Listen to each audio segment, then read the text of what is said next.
हाँ संतोष, सुना तो मैंने भी है भाई। तो फिर चले काका? हाँ हाँ चल। वैसे भी मौसम बड़ा अच्छा हो रहा है भाई। है देखो, बादल गरज रहे हैं, चिड़िया चहक रही है। ऐसे मौसम में चाय पकौड़े मिल जाए तो भैया आहा, मजा ही कुछ और है। चल चल चल। दोनों बातचीत करते हुए उस दुकान तक पहुंच जाते हैं। नमस्ते, आपका इस जादुई चाय पकौड़े वाले की दुकान में स्वागत है। आप मेरी कौन सी चाय पीना चाहेंगे? जादुई लाल चाय, जादुई मसाला चाय, जादुई मलाई चाय, जादुई कड़क चाय, जादुई अदरक वाली चाय? अरे बस बस भैया बस, आप पहले ये बताइए कि आपकी चाय जो है वो जादुई कैसे है भैया? कैसे हो गई जादुई ये? वो तो पीने के बाद ही पता चलेगा। दुकानदार दोनों के लिए चाय बनाने लगता है और साथ में पकौड़े तलने लगता है। इधर रामू काका संतोष से कहती हैं, संतोष, इसके चाय पकौड़े खाकर हम जो है कहीं दूसरी दुनिया में तो नहीं चले जाएंगे ना भैया? क्या पता काका, ये तो चाय पकौड़े खाने के बाद ही पता चलेगा। दुकानदार, जिसका नाम प्रेमचंद था, वो दोनों के लिए चाय पकौड़े परोस देता है, जिसे खाकर रामू काका और संतोष मस्त मौला हो जाते हैं। काका, लगता है हम दूसरी दुनिया में पहुंच गए। कैसे? पता नहीं, मुझे तो बड़ा मजा आ रहा है, नाचने का मन कर रहा है। आप मेरे लिए जो है गाना गाइए ना, गाइए। प्रेमचंद अपनी दुकान में बैठा इस दृश्य का आनंद ले रहा था। इधर रामू काका और संतोष नाच गान में लगे थे। हाँ हाँ जरूर। कौन सा गाना गाऊं? हाँ, मेरा फेवरेट। बंगला मोटर कार दिला दे, एक नहीं दो चार दिला दे, थोड़ी सी तो। कैसे कैसों को दिया है, ऐसे वैसों को दिया है, मुझको भी तो लिपट करा दे, थोड़ी सी तो लिपट करा दे। दोनों का नाच गाना देखकर वहाँ पर कई सारे लोग इकट्ठा हो गए। वैसे तो बारिश की वजह से गांव का माहौल ठंडा था, लेकिन प्रेमचंद की दुकान का माहौल बिल्कुल गर्म था। बहुत जल्द प्रेमचंद पूरे गांव में जादुई चाय पकौड़े वाले के नाम से बहुत प्रसिद्ध हो गया। उसके जादुई चाय पकौड़ों की चर्चा दूर दूर तक थी। संतोष और रामू काका तो प्रेमचंद के रोजाना के ग्राहक बन गए थे। प्रेमचंद, जरा मेरे लिए एक प्लेट पकौड़े लगा दे भाई, और एक कड़क चाय बना देना। अच्छा। क्या बात है रामू काका, आज आपके साथ संतोष नहीं आया? सब कुछ ठीक तो है ना? कुछ ठीक नहीं है, तभी तो तेरी दुकान पर आया हूँ। आजकल व्यापार में बहुत नुकसान हो रहा है, इसलिए थोड़ा दुखी हूँ। सोचा तेरी चाय पीकर मन खुश हो जाएगा भाई। फिर तो आपने बहुत अच्छा किया जो यहाँ चले आए। मैं अभी आपको गर्मा गर्म चाय बना कर देता हूँ। है? प्रेमचंद रामू काका को चाय बनाकर देता है। चाय पीकर रामू काका का दिल खुश हो जाता है।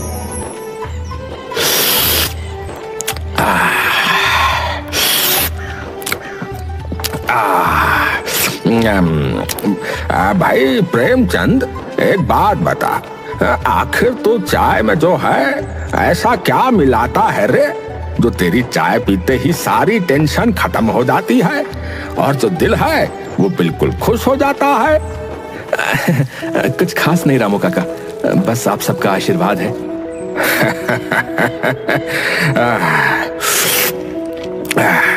भाई तू चाय के साथ जो है बातें भी अच्छी बना लेता है। ठीक है, अब मैं चलता हूँ। है, ये ले पैसे पकड़। हाँ,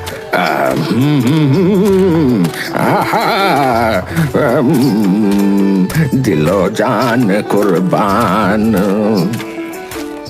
दुखी आए रामू काका चाय पीने के बाद खुशी खुशी गुनगुनाते हुए वहाँ से चल देते हैं। इस गांव में एक और चाय वाला था जिसका नाम पप्पू था। प्रेमचंद के आने से पहले उसी की दुकान फेमस थी, लेकिन प्रेमचंद की जादुई दुकान खुलने के बाद पप्पू का धंधा तो ठप हो गया था। वो रामू काका को गुनगुनाते हुए घर की ओर जाते हुए देखता है। देखो तो जरा कैसे गुनगुनाते हुए जा रहा है ये बुड्ढा। आखिर वो चाय वाला अपनी चाय में डालता क्या है? एक एक करके उसने मेरे सारे ग्राहक छीन लिए, और ये बुड्ढा, इसने तो मेरी दुकान पर आना ही छोड़ दिया। सबसे गिन गिन कर बदला लेगा ये पप्पू। हाँ, की बात तो सच थी कि पप्पू की दुकान चलनी अब बंद हो गई थी, और कहीं न कहीं ये बात भी सच थी कि इसका कारण प्रेमचंद ही था। पप्पू प्रेमचंद पर नजर रखता है। वो सुबह 4 बजे ही पप्पू की दुकान के पीछे जाकर खड़ा हो जाता है। अब देखता हूँ ये चाय वाला पप्पू की नजर से कैसे बचेगा।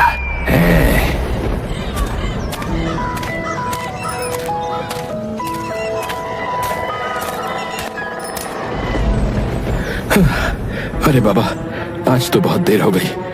जल्दी से सारी तैयारी कर लेता हूँ। 1 घंटे में ग्राहक भी आने शुरू हो जाएंगे। अरे लगता है मैं तो अपनी भांग की पोटली घर ही छोड़ आया। ओहो, है? क्या कहा इसने? भांग की पोटली? तो इसका मतलब ये चाय और पकौड़ों में भांग मिलाता है। मैंने तो खामखा इसको महान समझ लिया था। इस तरह तो महान मैं भी बन सकता हूँ। अब देख चाय वाले, पप्पू तेरी छुट्टी कैसे करता है। पप्पू खुश होता हुआ वहां से चला जाता है। प्रेमचंद जल्दी से अपने घर से भांग की पोटली ले आता है और चाय बनाने वाले दूध में भांग की बहुत कम मात्रा डाल देता है, और साथ में पकौड़े बनाने वाले बेसन में भी। अब इतना बहुत है। हाँ, अब जल्दी से सारी तैयारी कर लेता हूँ। अरे बिरजू, आज इतनी सुबह सुबह कैसे आना हुआ? अरे क्या कहूँ प्रेमचंद भाई, सुबह सुबह जो है पत्नी से झगड़ा हो गया। चप्पल खा ली मैंने, फिर कहने लगी कि चाय नहीं बनाऊंगी, तो मैं तेरी दुकान पर आ गया भैया। अच्छा, तो भाभी का मूड खराब है। एक काम करो, अपने साथ भाभी के लिए भी ये चाय पकौड़े ले जाओ। भाभी का मूड सुधर जाएगा, देखना। बात तो तुमने बिल्कुल सही कही है। एक काम करो यार, मेरा भी पैक ही कर दो। तुम्हारी भाभी के साथ ही नाश्ता करूंगा अब तो।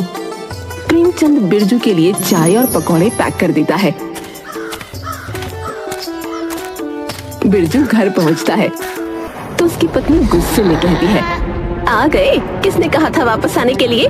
जब तक तुम मेरे लिए बगल वाली विमला की तरह कानों के झुमके खरीद कर नहीं ला देते, तब तक इस घर में कदम रखने की कोई जरूरत नहीं है। अरे भगवान, अरे देखो तो सही तारीख। बाहर बारिश का मौसम हो रहा है, काली काली बदरिया छा रही है? पक्षी देखो कैसे हवा में उड़ रहे हैं। और मैं इसीलिए तुम्हारे लिए जो है ये चाय पकौड़े लाया हूँ। भूखे इंसान को गुस्सा जरा ज्यादा आता है ना। तो लो, पहले खा लो, खाने के बाद फिर तसल्ली से झगड़ा कर लेंगे। हैं? लो खाओ। बिरजू की पत्नी को उसकी बात सही लगी। वो दोनों आराम से चाय और नाश्ता करते हैं। थोड़ी देर बाद, ए जी, एक बात कहूं? मैं सांस लेती हूँ, तेरी खुशबू आती है, एक महका महका सा पैगाम लाती है, मेरे दिल की धड़कन भी तेरे गीत गाती है।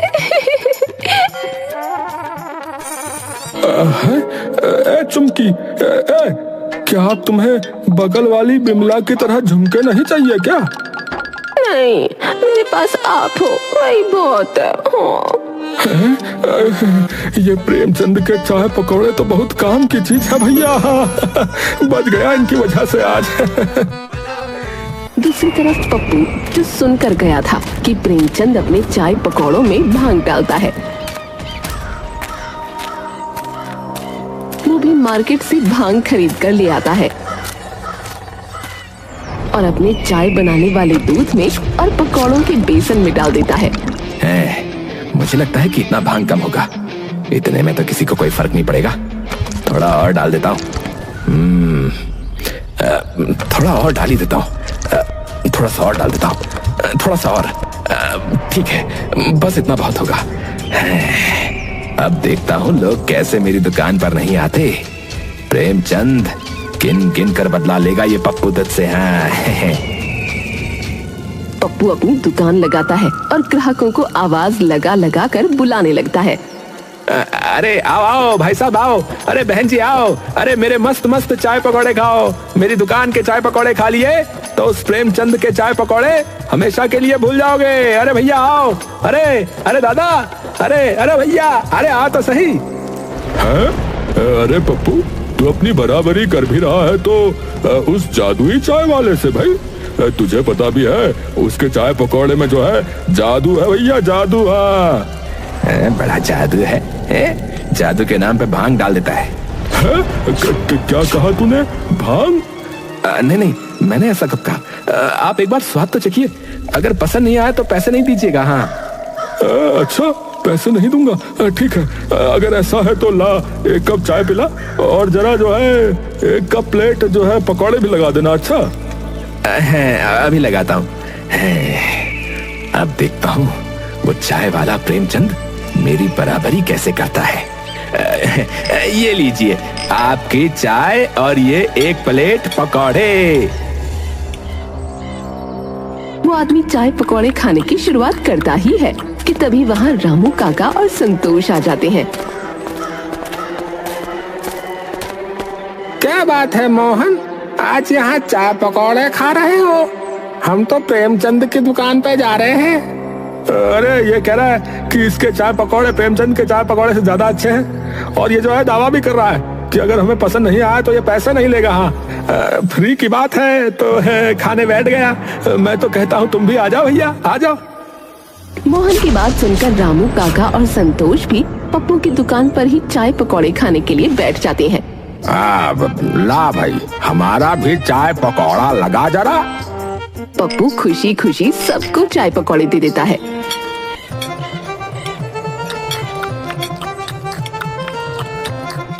बातें करते करते वो तीनों सब खत्म कर देते हैं।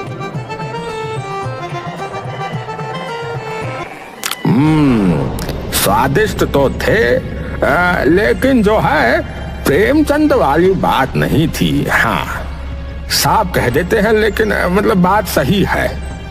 काका मेरा सर घूम रहा है। आपका भी सर घूम रहा है क्या? वो सब तो ठीक है, लेकिन तुम इतना हंस क्यों रहे हो भाई? है क्यों हंस रहे हो तुम इतना? अरे हंस तो तुम भी रहे हो। अरे कितने जोर से हंस रहे हो तुम। अरे तुम दोनों को क्या हो गया है भाई? है? अरे तुम दोनों को देखकर जो है अरे मुझे भी हंसी आ रही है भैया। तीनों ठहाके लगा लगा कर हंसने लगते हैं। ये सब देखकर पप्पू थोड़ा घबरा जाता है। ये सब क्या हो रहा है? ये तीनों इतनी बुरी तरह से हंस क्यों रहे हैं? तुम तीनों यहाँ ड्रामे मत करो, बता रहा हूँ। मेरे पैसे दो और जाओ यहाँ से। हाँ, क्या कहा तुमने? पैसे? पैसे मांग रहे हैं रामू काका? पैसे? कैसे पैसे? अरे हमें तेरे चाय पकौड़े बिल्कुल अच्छे नहीं लगे। ऊपर से तूने हमें पता नहीं क्या खिला दिया है। हमें इतनी हंसी क्यों आ रही है रामू काका? ए मोहनवा, काहे हंसी आ रही है रे? तू ही बता पप्पू, क्यों हंसी आ रही है हमको इतनी? बता ना। घबरा कर किसी तरह पप्पू तीनों को उनके घर छोड़कर आता है।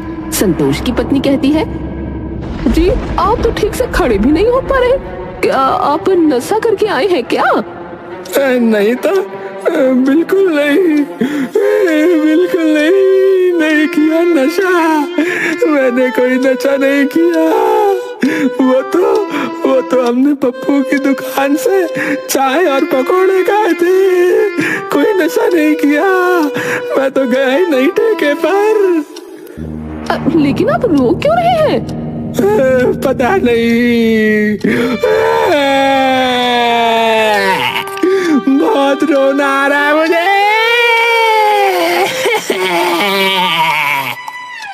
अच्छा बताइए, आपके साथ और कौन था? मोहन और रामू काका भी थे।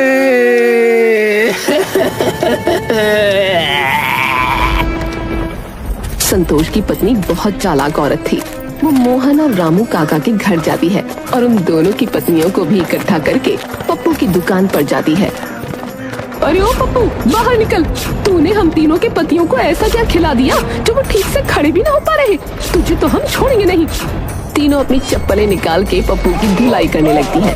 अरे बचाओ, अरे कोई मुझे बचाओ भाई, अरे कोई मुझे इस काली दुर्गा सरस्वती से बचाओ। पप्पू अपनी जान बचाकर भाग रहा था और वहीं वो तीनों पप्पू के पीछे पड़ी थी।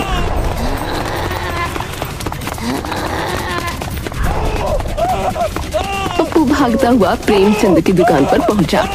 प्रेमचंद भाई मुझे इन तीनों औरतों से बचा लो।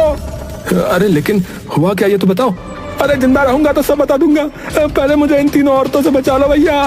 अरे अरे रुकिए रुकिए, आप तीनों इतने गुस्से में क्यों हैं? पप्पू का बच्चा कहाँ है? उसने हमारे पतियों को पता नहीं चाय पकौड़े में क्या मिलाकर खिला दिया है। हमारे पति ठीक से खड़े भी ना हो पा रहे, कभी रो रहे हैं कभी हंस रहे हैं, गुस्सा आ रहा है तो तोड़ फोड़ मचा रहे हैं। शांत हो जाइए, मैं उनको समझा दूंगा। मैं देखता हूँ आखिर बात क्या है। अपना दिमाग जो है ठंडा करके वापस घर लौट जाइए, ठीक है? कल सुबह तक रामू काका, मोहन और संतोष जो है वो तीनों ठीक हो जाएंगे, ठीक है? अच्छा। प्रेमचंद उन तीनों औरतों को शांत करता है, फिर उनके जाने के बाद पप्पू से कहता है, अरे पप्पू सच सच बताओ, आखिर तुमने चाय में ऐसा क्या मिला दिया? अरे वही जो तुम मिलाते हो यार, भांग। तुम्हें किसने बताया? अरे मैंने उस दिन सुबह तुम्हारी बातें सुन ली थी, जब तुम सुबह भांग की बोतलें लेना घर से भूल गए थे, उसी दिन की बात है। अच्छा, तो तुमने मेरी नकल की। अरे तुम्हें पता भी है मैं ऐसा क्यों करता हूँ? है पता भी है तुम्हें? मैं साधारण तरीके से चाय और पकौड़े की टपरी अपने गांव में लगाया करता था यार, लेकिन मुझ पर चोरी का इल्जाम लगाकर गांव वालों ने मुझे गांव से निकाल दिया। मेरा विश्वास कीजिए, मैं चोर नहीं हूँ, मेरा विश्वास कीजिए। मुखिया जी आप तो समझिए, मैं ईमानदारी से अपना काम करता हूँ। अरे सारे गांव वाले क्या झूठ बोल रहे हैं फिर? है मैं कहता हूँ मेरे गांव से निकल जा, अभी क्या अभी। लेकिन मुखिया जी इस बरसात के मौसम में देखिए ना, मैं अपने परिवार को लेकर कहाँ जाऊंगा? पापा अब हम कहाँ जाएंगे? अब आप अपनी दुकान कहाँ खोलेंगे? क्या अब हम सब भूखे मर जाएंगे पापा? बेटी की बात सुनकर प्रेमचंद की आंखों में आंसू आ जाते हैं, पर वो अपने आंसू छुपाते हुए अपनी बच्ची से कहता है, नहीं मेरी बच्ची, ऐसा कुछ नहीं होगा। तेरे पिता बहुत मेहनत करेंगे बिटिया, और किसी चीज की कोई कमी नहीं होने देंगे। बरसात के मौसम में मेरा परिवार बेघर हो गया था, पूरी रात मेरे परिवार ने जंगल में बिताई थी। मैं आज भी वो रात याद नहीं करना चाहता। बहुत मुश्किल की घड़ी थी वो मेरे परिवार के लिए। सुबह मैं जब अपने परिवार के लिए खाने की तलाश में निकला था तो मुझे वहां पर एक बाबा मिले। बाबा मेरा परिवार रोड पर आ गया है बाबा, मुझे उस गलती की सजा मिल रही है जो गलती मैंने की नहीं। बाबा मेरी मदद कीजिए बाबा जी। बेटा मैं तेरी समस्या को समझ सकता हूँ, परंतु मैं कोई भगवान नहीं हूँ जो कोई चमत्कार कर दूं। हाँ परंतु मैं तुझे एक भभूति देता हूं। तू एक काम करना, तो उसे भांग की पत्तियों के साथ अपने चाय पकौड़ों में मिलाकर दुकान लगाना। ये भभूति लोगों के दुखी जीवन और कष्टों को दूर करेगी। बाकी अपने परिवार की नैया तुझे स्वयं चलानी होगी बेटा। जी बाबा जी, धन्यवाद बाबा जी, धन्यवाद। मैंने उन बाबा जी से मात्र मदद मांगी थी। मैं नहीं जानता कि वो मेरे बारे में इतना सब कुछ पहले से कैसे जानते थे, परंतु उनकी बातों से मुझ में बहुत आत्मविश्वास आया। मैं अपने परिवार को लेकर फिर इस गांव में आ गया और अपनी सारी जमा पूंजी इस दुकान में लगा दी। बस यही राज है मेरा। अब तेरी कहानी तो तेरी कहानी सुनकर बहुत दुख हुआ दोस्त। मुझे साथ ही माफ भी कर देना दोस्त। मैंने बिना तुम्हारे बारे में जाने तुम्हें गलत समझा। उस भभूति को भांग के साथ इस्तेमाल करना था, इसलिए मैं उसे भांग कहता था और तुमने गलत समझ लिया। अरे तो मैं भी क्या करता, तुम अच्छे से जानते हो, तुम्हारी वजह से मेरी दुकान बिल्कुल ठप हो गई है। मेरा भी तो परिवार है ना, मैं भी अपने परिवार में इकलौता कमाने वाला हूँ। अब मैं समझता हूँ दोस्त, क्यों ना ऐसा करें कि हम दोनों साथ मिलकर काम करें। बदले में तुम ये मेरा राज किसी को भी मत बताना। बाकी हमें जो भी मुनाफा होगा हम ईमानदारी से आधा आधा बांट लेंगे। पप्पू प्रेमचंद के सौदे से बहुत खुश होता है और अब वो दोनों पार्टनरशिप में दुकान चलाने लगते हैं। और ये राज कि प्रेमचंद अपने पकौड़े और चाय में क्या मिलाता है, राज ही रह जाता है। पूरे गांव के लोग अभी भी उनकी दुकान पर आते हैं, जादुई चाय पकौड़ों का लुत्फ उठाते हैं।